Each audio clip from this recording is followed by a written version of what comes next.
Boa noite, pessoal. Eita, fraco. Boa noite. Aí, ó. Alegria, olha para você ver, a primeira terça-feira do ano, mais um ano que se abre, né? E nós ainda estamos aqui, olha que bondade, né? Eu espero estar aqui dia 3 de janeiro do ano que vem. E eu acho que todos, né?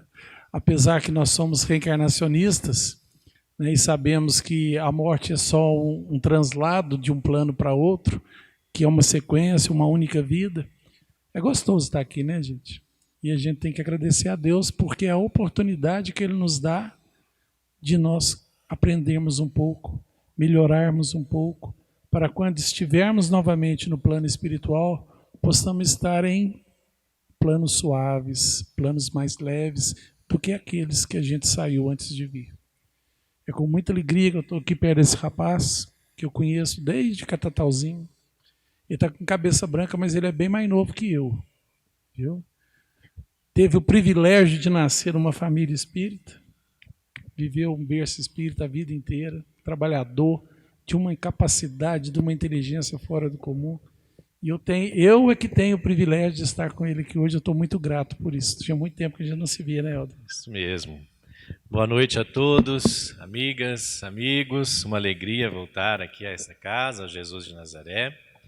E sempre falar aos amigos de Divinópolis, né? Aqueles que não me conhecem, já reencontrei aí vários amigos, mas sou filho da Cássia, lá do Maria de Nazaré, e conheço o Márcio, como ele disse, né? Desde a mocidade, a pré-mocidade, isso já vai fazer uns 30 anos provavelmente, né, Márcio? Mais para lá, talvez. E é sempre uma alegria estar novamente aqui. Hoje eu estou morando fora, estou morando em Florestal, então a primeira pergunta que eu vou responder aqui é que não fui eu que ganhei na Mega Sena, tá certo? Alguém lá ganhou, né? A gente não sabe quem, mas estamos lá discutindo. Agora estou na torcida para que tenha sido um amigo bem próximo meu, né? Para lembrar de mim e da nossa casa espírita, que nós estamos lá querendo construir também nossa casa espírita lá.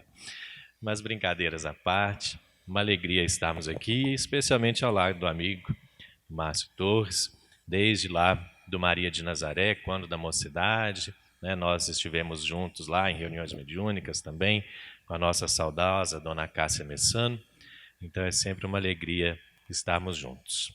E aí, o Márcio vai conduzindo aqui, estou mais de convidado, temos aqui algumas perguntas, né? Vamos começar com uma que está digitada, acredito talvez tenha vindo da internet, não sei como é que funciona o processo aqui, mas está perguntando assim: como vocês veem Maria? Né? Então, nos pedindo aqui para falar um pouco sobre a nossa visão relativa a Maria de Nazaré. Maria de Nazaré, a mãe de Jesus, né? É um espírito daqueles espíritos das mais altas estirpes espirituais, daqueles espíritos que reencarnam, ou que encarnam aqui mais propriamente dizendo, né? Já que, pelo que nós sabemos, é a encarnação única dela aqui no planeta Terra, com uma missão, a missão de ser a mãe de Jesus, né? O vaso escolhido. As informações que nós temos deste espírito são trazidas pelo espírito Miramês no seu livro chamado Maria de Nazaré, pela abençoada psicografia de João Nunes Maia. Aliás, um livro extraordinário. Aqueles que não conhecem esse livro, sugiro, vale a leitura, o aprendizado, né? E ali Miramês vai relatar a história deste espírito que encarna na Terra para ser a mãe de Jesus, conhecida no mundo espiritual como Sofia, e que vem de um planeta, de uma esfera espiritual, de uma esfera pura, e encarna aqui para ser a mãe de Jesus. É interessante Miramês contando sobre Maria, porque desde pequena ela se destaca. Ela dava aulas de filosofia, de teologia, de evangelho, né, das leis espirituais, porque havia um dos sacerdotes que tinha sonhado àquela época já era conhecido de todos, era uma fala constante de que o Messias estava por vir. Então todos ficavam buscando informações, se o Messias está por vir, onde ele vai nascer, né? E assim os rabinos, os estudiosos, era daquela época uma conversa que se tinha. E um desses rabinos sonha que ele encontraria com a mãe do Messias em uma fonte conhecida ali em torno de Jerusalém. E ele vai até aquela fonte e lá ele vê Maria ao lado de seus pais e passa a visitar a casa de Maria, ainda criança, e tem altas conversas de elaborada filosofia. Então Maria, desde criança, desde pequena, é destacada entre as crianças ali da sua época, né? E por isso mesmo é convidada para ir ao templo, para ser educada no templo. Mas é interessante que Miramês conta a história de Maria ainda antes de encarnar. Maria lidera uma equipe de espíritos, junto com o anjo Gabriel e outros espíritos, ou espírito assim chamado, né? Anjo Gabriel, e outros espíritos que fazem uma verdadeira limpeza espiritual para preparar a psicosfera daquele ambiente das redondezas de Jerusalém, onde Jesus reencarnaria.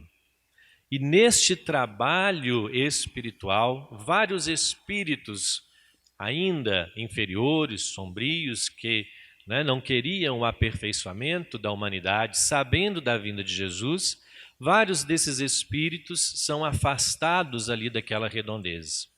E conta-se que a própria natureza responde às ações desenvolvidas por aqueles espíritos liderados por Maria, até aquela época ainda chamada Sofia, não é? Antes da sua própria encarnação. Dizem que os campos nunca ficaram tão verdejantes, que as flores tinham um perfume especial, que as oliveiras, as videiras produziram como nunca antes naquela época.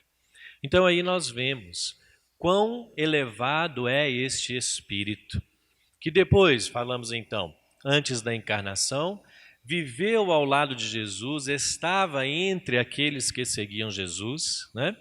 Tinha uma ascendência moral sobre o próprio Cristo, tanto que o primeiro milagre de Jesus ocorre por um mandato de Maria, né?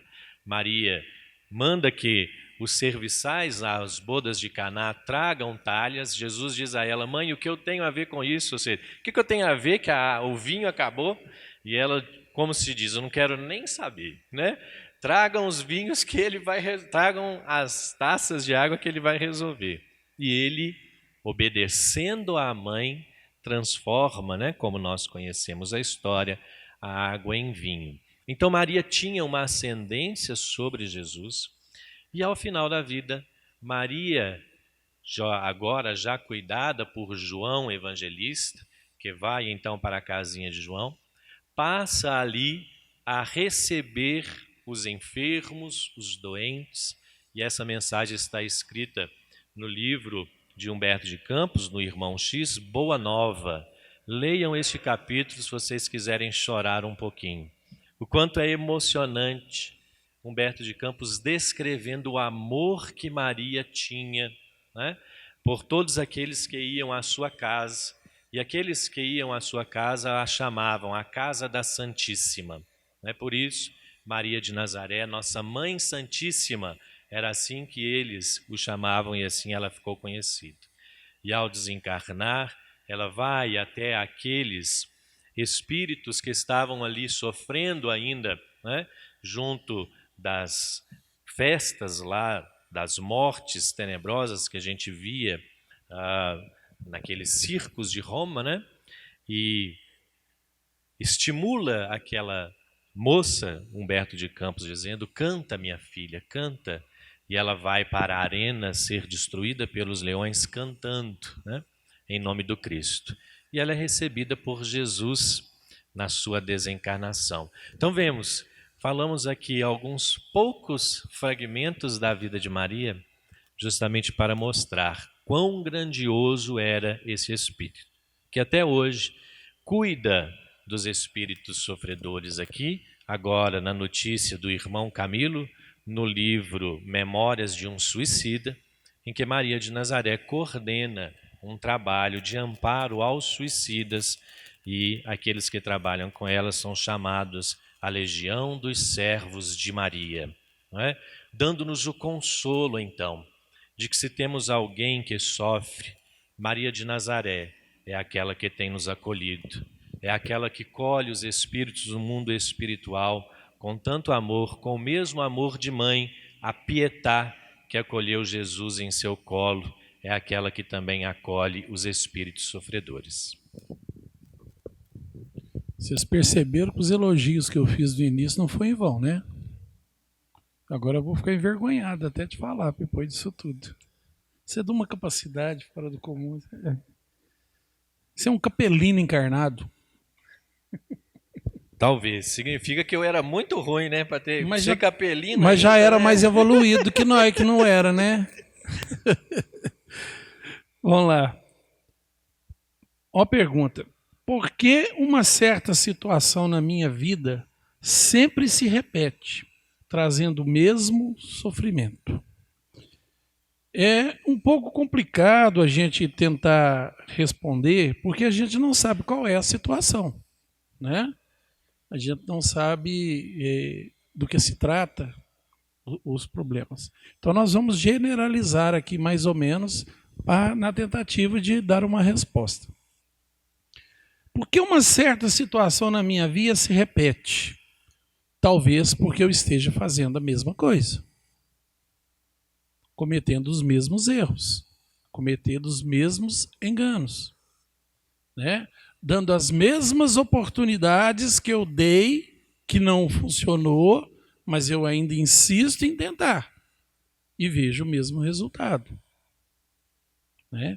Existem situações, sim, que a gente deve persistir, né? Uma mãe, um pai que tem um filho com problema, né? Tá ali na luta, né? Uma questão de saúde, uma questão de auxílio àquele que necessita, né? Então assim, a gente vai repetindo as coisas às vezes incansavelmente. A maior prova disso é o Cristo, que incansavelmente está ainda, né? Se compadecendo dos nossos fracassos, dos nossos enganos. Então, é o que acontece. Eu sempre, quando eu vejo essa palavra sofrimento, eu não canso de parar de falar a mesma coisa. E vou repetir de novo para quem já ouviu, vou falar mais uma vez. Sofre quem quer. Né? O sofrimento é uma escolha, é uma opção, é uma forma de reação que eu tenho diante das turbulências que a vida me traz. Aí eu sofro. O sofredor, vamos pôr quase 99,99%, é aquele que se coloca de vítima da vida, da situação, dos problemas, da família, da sociedade, né, do trabalho. E ele se colocando de vítima, ele acha que algo externo tem que vir resolver os seus problemas. Ou que um milagre, ou que uma associação, ou que um governo, ou que meu pai, ou minha mãe, minha esposa, meu marido, meu filho, alguém me dê uma solução e resolva o meu problema. E a doutrina espírita, ela vem nos dizer que tudo o que me acontece numa existência tem causa nos meus atos anteriores. Tudo. Tudo que eu passo é oriundo de erros que eu cometi em vidas passadas ou até mesmo nessa.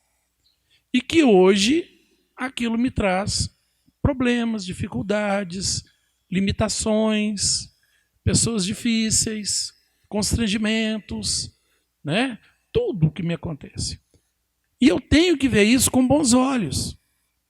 Porque se eu acredito realmente, eu acho que a palavra acredito nem cabe bem, se eu tenho fé raciocinada, aquela fé lógica de que existe um Criador, e que esse Criador é tudo de bom, perfeito, ele me ama.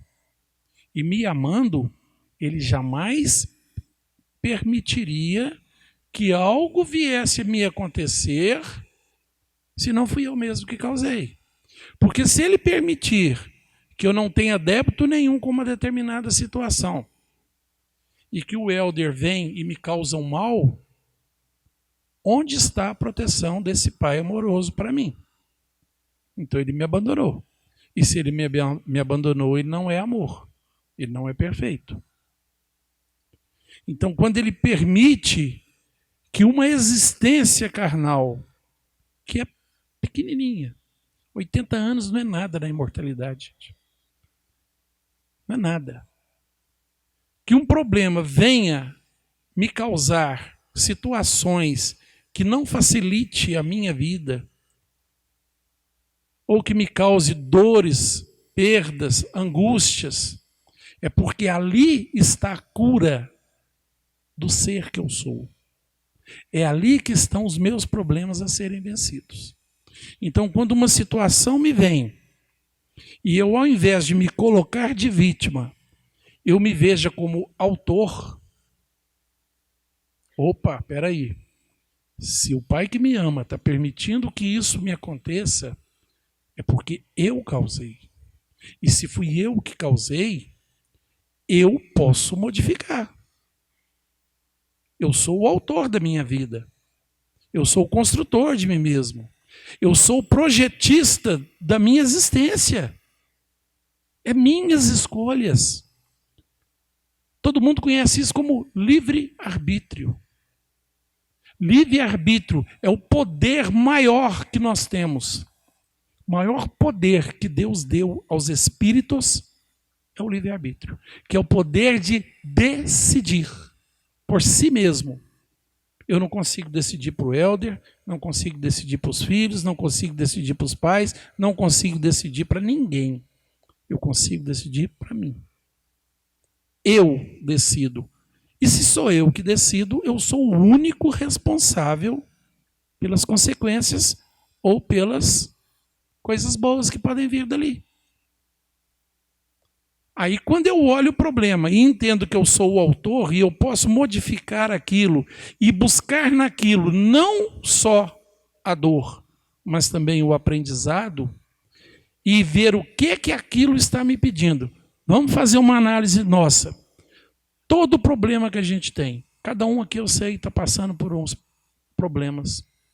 Mas repara, deve estar te pedindo paciência, tolerância, benevolência, perdão, compaixão, amor, não é? Fé, resignação, persistência. Repara, o que está me pedindo? Está me pedindo virtude. Oi, acorda, você precisa melhorar nisso.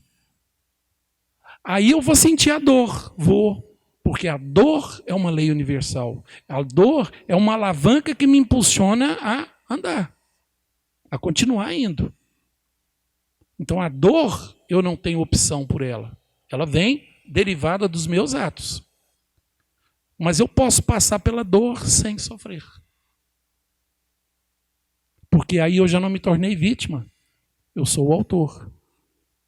E eu posso me curar a qualquer momento. E quando a gente encara os problemas da vida de uma forma onde eu sou o autor, eu posso melhorar e isso eu posso mudar, a gente passa pelas coisas com mais suavidade. Com muito mais suavidade. E quando a gente olha para trás e vê, fala assim, nossa, eu passei por isso.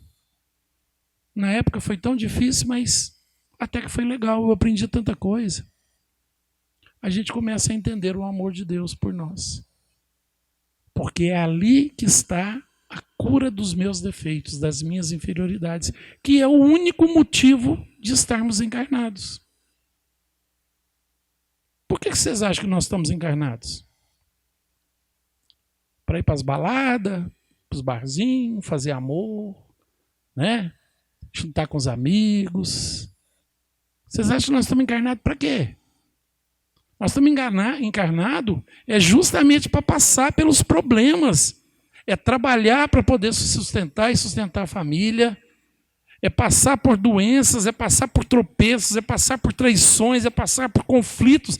É para isso que nós estamos aqui. Porque isso é a cura. É a cura das minhas inferioridades. E quanto mais eu curo as minhas inferioridades, mais puro eu me torno. O Helder acabou de falar de Maria. Você viu de onde ela veio? Qual foi a missão dela? Você acha que foi fácil para Maria, há 2022 anos atrás, depois de perder o filho, da forma como perdeu? Porque apesar de ser um espírito de altíssima grandeza, doeu. Doeu muito nela ver o filho ser martirizado. Ela sabia que a cruz não era o fim dele, que ele continuaria. Ela tinha essa consciência. Mas doeu. Doeu muito. Mas te garanto que ela não sofreu. O Cristo não sofreu. Ele sentiu dor, muita dor. Tanto que hora nenhuma nos evangelhos a gente vê Jesus falando assim: poxa, por que vocês estão me batendo? O que foi que eu fiz? Eu sou um cara legal, eu sou bonzinho. Eu vim aqui foi para amar vocês. Faz isso comigo não. Hora nenhuma. Ele aceitou o martírio, amou o carrasco, e no final ainda fala para Deus assim: Pai, perdoa. Eles não sabem o que fazem. E quando ele pede a Deus para perdoar, não é porque Deus ficou magoado, não. Não é porque Deus ia castigar aquelas pessoas e judiar daquelas pessoas porque estavam matando ele, não. Esse pai perdoa, ele quis dizer o seguinte: Pai, eles não têm o compromisso de resgatar o que estão me fazendo. Está tudo bem, cumpriu-se a profecia. Está legal entre nós. Eu saio daqui sem levar uma mágoa. E eu não quero que nenhum deles carregue a culpa. Apesar que carregou, né, gente? A gente sabe. Mas por ele não. Eles não sabem o que fazem. Então, quando a gente começa a persistir nos erros, os problemas persistem. Vamos tentar entender o que eu estou fazendo que está me levando a ter os mesmos conflitos e os mesmos sofrimentos. Vamos mudar a chave. Quem sabe uma atitude diferente tem uma resposta melhor, né, Helder? É isso, né? Fazer a mesma coisa, esperar um resultado diferente é tolice, né? Muito bem. Olha, temos uma outra pergunta aqui que é a seguinte: como aprender a me amar, ter autoestima? Muito bem. Então vamos tentar aqui traçar algumas situações que eu acho que valem a pena a gente tocar no assunto, né? Essa dificuldade que muitos de nós temos do auto-amor ou da autoestima, ou às vezes até o contrário, né? Da vaidade de se amar demais e se achar acima das outras pessoas. Mas especialmente aqui em relação à pergunta, a falta de auto-amor ou a dificuldade do auto-amor, da autoestima. Então, primeiro é preciso observar se não há aqui um problema psíquico, psicológico que precisa ser tratado com terapia. E por que nós falamos sobre a própria terapia, né? Porque muitas razões dos nossos dilemas, né, as causas de nossas sombras, residem em momentos de nossa vida que é possível que nós não tenhamos consciência disso. E a terapia vai nos ajudar a mostrar isso, a trazer isso à tona, a identificarmos estes momentos de nossa vida que, de alguma forma, são para nós pesos que carregamos. A falta de auto-amor é uma delas. Há uma psicóloga chamada Laura Gutman que fala sobre a biografia humana e o quanto o discurso materno tem significado e importância no que nós somos. Então o livro dela se chama O Poder do Discurso Materno. E depois ela vai desenvolver essa teoria no livro chamado Biografia Humana. Aqui o discurso materno não é só a mãe, não. Tá, mãe? Não precisa ficar preocupada, não, que às vezes minha mãe está preocupada ali, né? Mas toda aquela fala que a gente ouve quando criança, que diz assim: nossa, mas você é muito bonito, mas você é a criança mais linda do mundo, né? Não existe outra pessoa mais bonita que você. Lá, depois que a gente cresce, a gente se torna vaidoso, orgulhoso, né? Acha que a gente é melhor do que as outras pessoas, mas porque a gente cresceu ouvindo aquilo. E às vezes nós crescemos ouvindo falas do tipo: não faz isso que você não dá conta. Mineiro adora isso, né? Para de fazer isso, você vai cair daí, menino. Você não dá conta de fazer isso? Me dá isso aqui que você não dá conta. E aquilo vai entrando na biografia humana, veja, o poder do discurso materno, né? Ou aquelas palavras que são depreciativas, né? A criança veste uma roupa que ela gosta, e aí a mãe, um pai, um irmão mais velho, alguém fala: mas você está horrível, você não vai sair comigo com essa roupa, comigo você não sai na rua desse jeito. E nós vamos entronizando isso e temos dificuldades de relacionamento quando adultos. Seja no relacionamento com outra pessoa, seja no relacionamento pessoal, né? Na falta do amor próprio, por exemplo, no medo de ser abandonado. Muitas vezes num discurso lá que a gente ouviu quando criança: se você não andar depressa, eu vou te largar para trás. E aí a gente vai crescendo achando que vai sendo abandonado. Ou que não merece. Até brincadeiras simples, né? Do tipo: você foi achado no lixo, né? Eu não sou seu pai, nós te achamos na enxurrada, né? É claro que essas brincadeiras a gente vai brincando com a criança, mas é importante ver que peso nós estamos dando nessa fala, né? Você não é meu filho, eu não gostaria que você fosse meu filho, ou melhor fosse se o fulano. Então essas falas que nós vamos ouvindo vão causando sombras, fulcros, né, em nós, que pode atrapalhar e que muitas vezes nós carregamos até hoje como essa dificuldade de auto-amor, de autoestima, de auto-amar-se. Então é preciso observar aí se há uma necessidade de terapia. Por outro lado, vem o peso das religiões, nelas incluídas o Espiritismo. O Espiritismo vai nos ensinar que há uma justiça nas causas das aflições, o que é muito certo, que é correto. Que tudo que nós passamos tem origem em nossos atos, sejam atos presentes, nas causas atuais das aflições, ou atos passados, nas causas passadas, né, anteriores das aflições. Capítulo 5 do Evangelho segundo o Espiritismo, bem-aventurados os aflitos. Mas nós precisamos observar que Kardec escreve isso em uma época que Deus era tido como um ser que estava controlando a vida das pessoas. E o Espiritismo traz uma visão, então, de que nós somos os artífices de nossa felicidade. Ou seja, não é Deus que está determinando quem vai ser feliz ou quem vai ser infeliz.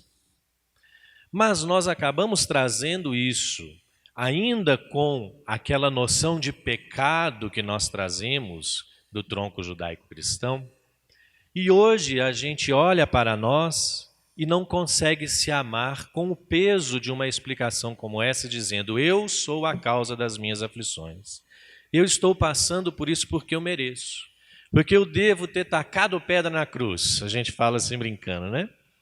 Mas nós consideramos de fato que o que passamos é porque nós fizemos muito mal no passado, porque nós judiamos alguém no passado, ou porque nós fizemos algo muito trevoso, algo muito ruim. Isso, por um lado, traz para nós um ensinamento interessante, que é a justiça das aflições, mas se nós não observarmos claramente como usar isso, isso pode servir como um peso para nós. numa dificuldade de nos auto-amarmos, como se nós fôssemos merecedores da dor, como se a dor fosse o processo pelo qual Deus quer que nós sejamos melhores. Ora, será que Deus não pode amar os seus filhos para querer que eles sejam felizes? Então, na autoestima e no amor é preciso olhar que nós merecemos ser felizes, que Deus quer a nossa felicidade. E não que nós estamos aqui carregando pesos do passado. Cada vez nós estamos vendo mais espíritos reencarnarem, não como grandes criminosos, porque nós estamos no limiar da transformação do nosso planeta para um mundo de regeneração. Portanto, nós muitas vezes estamos recebendo também as grandes lutas que está escrita no Evangelho. Será que as lutas que nós estamos travando não são preparações, testes educativos, forma de nos tornarmos espíritos mais fortes? Por que se eu sofro alguma coisa do tipo, porque eu tenho uma determinada doença, é porque eu matei alguém no passado? Precisamos avançar nessas interpretações, porque senão continuaremos sempre carregando o inferno em nossa consciência. Então, aprender a amar-se é olhar o espírito que nós somos e o quanto nós somos valiosos para esse Deus que tanto nos ama, para a espiritualidade que está conosco, deixando essas explicações de passados nebulosos, de passados trevosos, para um olhar mais de crescimento espiritual para cada um de nós. E isso nos trará uma força para o qual a autoestima virá de que eu estou aqui me preparando, me tornando um espírito melhor. Eu posso ser melhor, eu mereço ser melhor, né? E este aprender, ele é um exercício de olhar para nós mesmos e ver o quanto nós ainda temos permitido relacionamentos tóxicos, relacionamentos que nos deixam para baixo, relacionamentos que nos dominam moral e psicologicamente. Ter essa autoestima é nos valorizar. É uma outra valorização que nós precisamos aprender a vencer também em dogmas religiosos passados, como se eu não pudesse ser valorizado, porque senão eu serei vaidoso, orgulhoso, e a vaidade é outra coisa. Então nós podemos sim nos considerarmos pessoas importantes, porque é assim que os espíritos nos tratam, como pessoas importantes, que estamos aqui vencendo as nossas lutas, lutando as nossas lutas para o nosso aperfeiçoamento espiritual. Então isso nos trará uma autoestima, uma valorização da nossa alegria, da nossa felicidade, daquilo que eu gosto de fazer, daquilo que me traz prazer, daquilo que me traz alegria, né? De modo que nós possamos viver uma vida mais alegre, uma vida com menos pecado, uma vida com menos culpa, uma vida com menos peso, do tipo eu tenho que fazer isso, ou eu tenho que ser daquele jeito, mas fazer algo que eu gosto de ser assim, eu gosto de fazer daquela forma, eu gosto de vir ao centro espírita, né? E não falar assim, eu tenho que ir no espírita. Como assim eu tenho que ir no centro espírita? Se eu tenho que ir, eu estou fazendo algo por obrigação, mas fazer por alegria, por prazer. Então isso naturalmente vai despertando essa alegria interna, né? Essa autoestima que vai nos trazer essa valorização. Precisando, como eu disse no início, observar se a nossa fala para nós mesmos, ela não é fruto de amarras, fruto de consequências de um passado mais próximo, né? Daquilo que nós vamos trazendo como pesos que precisamos abandonar e deixar, e às vezes vai ser numa terapia que isso vai acontecer. Perfeito. Até porque, pegando um pouquinho da sua fala, quando a gente fala assim, eu tenho que ir no centro espírita, ou eu tenho que ir na igreja, né, ou eu tenho que ir num templo, eu já estou me vitimizando, porque eu acho que se eu não for, o bicho vai pegar para o meu lado.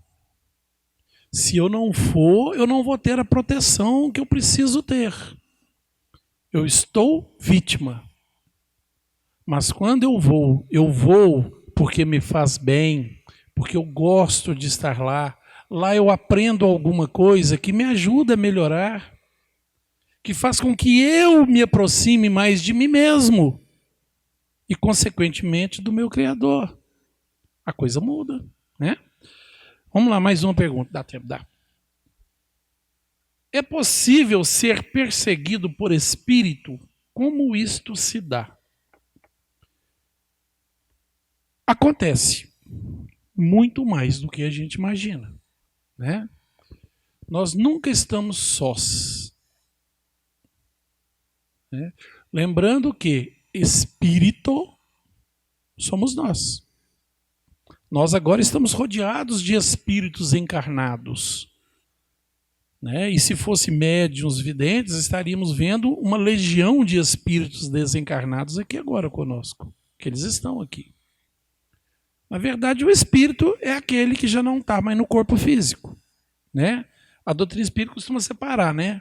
Chama espírito aqueles que já estão no plano espiritual, e nós, espíritos encarnados, a gente chama de alma, só para ficar mais fácil o entendimento. Então, quando a gente fala alma, somos encarnados. Espírito, nós já partimos.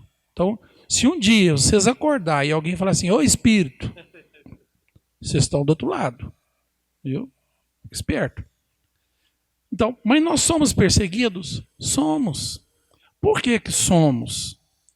Como o Helder acabou de dizer mesmo, nós já fizemos muito mal a outras pessoas. Nosso passado é delituoso. Porque nós somos ignorantes ainda.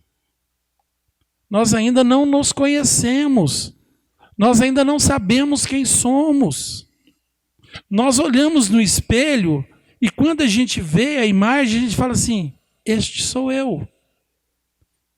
E eu digo a vocês, vocês não veem vocês.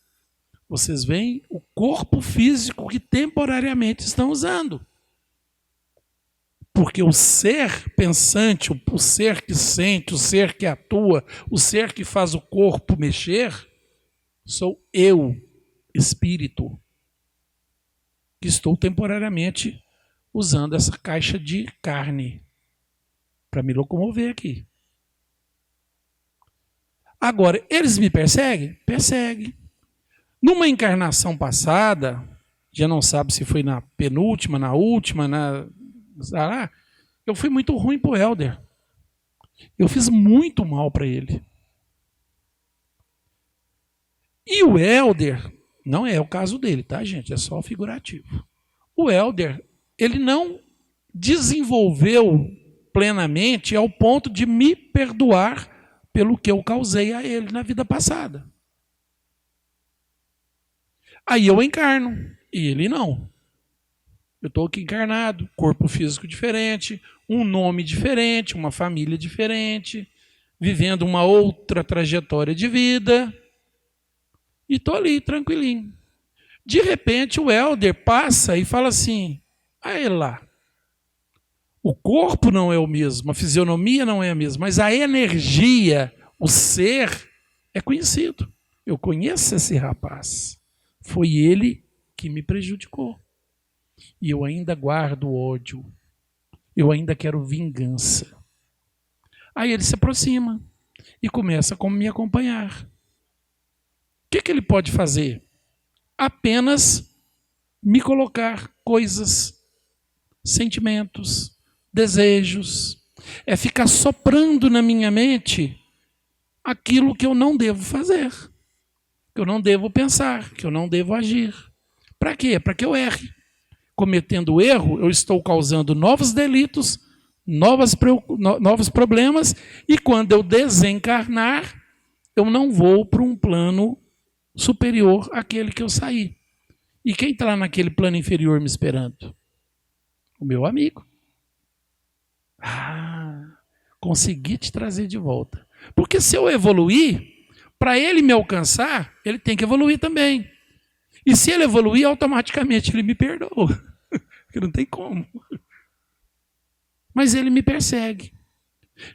E outra coisa. Eu sou obsediado. Eu bebo, eu fumo, eu fico nas gandaias, eu fico nas orgias, porque o meu obsessor é muito forte. Não é não. Você vai porque você quer. Os nossos obsessores, eles nos atacam nas nossas fraquezas, nas nossas fragilidades. Onde a minha moral é baixa? Onde o meu desejo interior é frágil? É lá que ele vai me atacar. Se eu não tenho, nessa encarnação, vícios, ele não consegue me fazer viciar. Por mais que ele insista. Mas se eu tenho, é um prato cheio. Bebe mais um. Tá pouco. Não, essa estava tão geladinha, que delícia. Vamos tomar mais uma. Olha aquela mulher lá. Ela é casada, mas não estou nem não. O que tem? Azar é do marido. Né? E começa a fazer aquilo que não deve. Porque o desejo vai crescendo. E quanto mais eu vou cedendo aquilo que ele me faz querer, porque ele me pega nos meus defeitos, mais ele vai tendo campo de ação.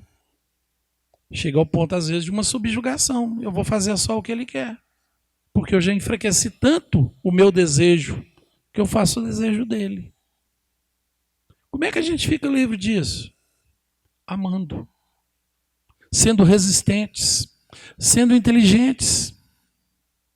Orando.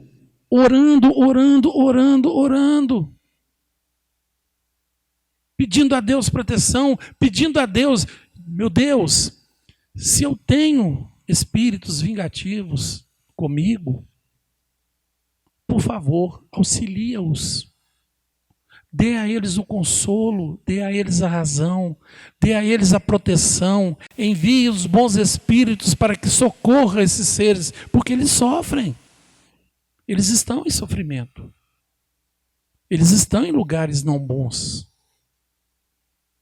E a gente sente o peso, aquela tristeza, e eles estão ali. Então, primeiro, meu Deus, socorra esse irmão. Irmão, eu sei que você está comigo. Me perdoa.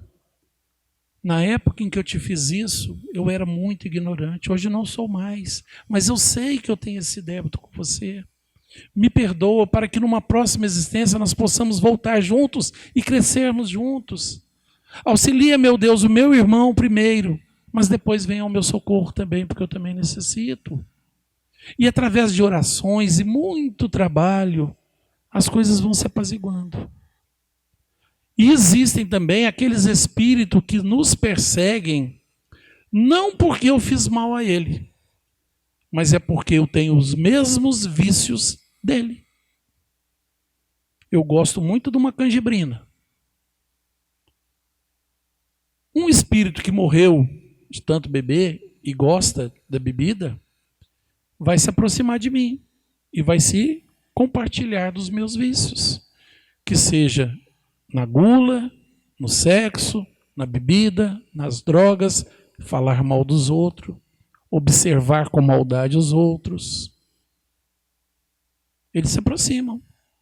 Aí, nesse caso, não foi eu que fiz mal a eles, mas eu os atraí para junto de mim, porque eu sou frágil, porque eu sou delituoso. E da mesma forma, se eu for uma pessoa do bem, uma pessoa caridosa, uma pessoa amorosa, uma pessoa gentil, eu estou atraindo para junto de mim espíritos da mesma natureza. E eu já vou começar a me sentir melhor, me sentir bem. Tá legal? Dá para mais uma, né? Muito bem, a gente vai caminhando já para o final também, mas tem aqui uma pergunta que eu não vou respondê-la completamente, mas pelo menos indicar um caminho aqui. A pergunta é: por que vemos tanta maldade sendo feita com os animais? Por que vemos tanta maldade sendo feita com os animais? E de fato, há muita maldade, né? E não só naquela mais comum, na observação mais comum, e aí agora eu vou mexer um pouquinho com vocês, porque nós vemos com maldade aos animais somente os animais abandonados de rua, né? Os gatinhos que são abandonados, as mamãezinhas que quando têm os seus filhotinhos são abandonados em sacos por aí. Mas há bilhões de animais hoje sendo criados para os abatedouros, para servirem o nosso bife, o bife de frango, o bife de porco, o bife de boi. E eles também sofrem, e também há maldade para com esses animais. Então, Kardec vai nos ensinar que o mal é a ausência do bem. Ou seja, onde não há o bem, o mal se manifesta. E nós, enquanto humanos, enquanto espíritos, habitando o estágio humano, né, hominal, na evolução espiritual que Kardec trata, vai dizer-nos Emmanuel, no livro Emmanuel, que deveríamos ser os irmãos a cuidarem dos irmãos mais novos, os animais. Que nós, os seres humanos, deveríamos, como dever sagrado, cuidar daqueles que estão no caminhar evolutivo também, que são os irmãos animais. E assim nós vamos observar, e aí esse é um tema delicado, que vale a pena depois o Farley, se ele quiser me convidar para voltar aqui, a gente fala numa palestra inteira sobre isso, né? A maldade que é feita pelos animais e por toda a natureza é porque nós somos espíritos que, não praticando o bem, agimos mal, praticamos o mal. E assim precisamos cuidar de nossa melhoria espiritual para que este mal cesse aqui no planeta. Neste tema nós temos um trabalho, eu colaboro com um grupo de trabalho chamado MOVE, Movimento pela Ética Animal Espírita. Então quem se interessar pelo tema, eu convido a conhecer o nosso trabalho pela internet, é só digitar lá no Google, MOVE, Movimento pela Ética Animal Espírita. E junto com a FEB nós temos elaborado alguns trabalhos. Estamos publicando agora o 2º volume do livro Pela Vida, né? São opúsculos, livretos que vêm junto com os livros da FEB, que trazem uma série de informações da doutrina espírita, que no MOVE nós catalogamos mais de 200 referências dentro das obras clássicas espíritas a respeito da ética animal, do amor à natureza, do amor aos animais, da alimentação vegana, da alimentação vegetariana, que os espíritos recomendam, inclusive.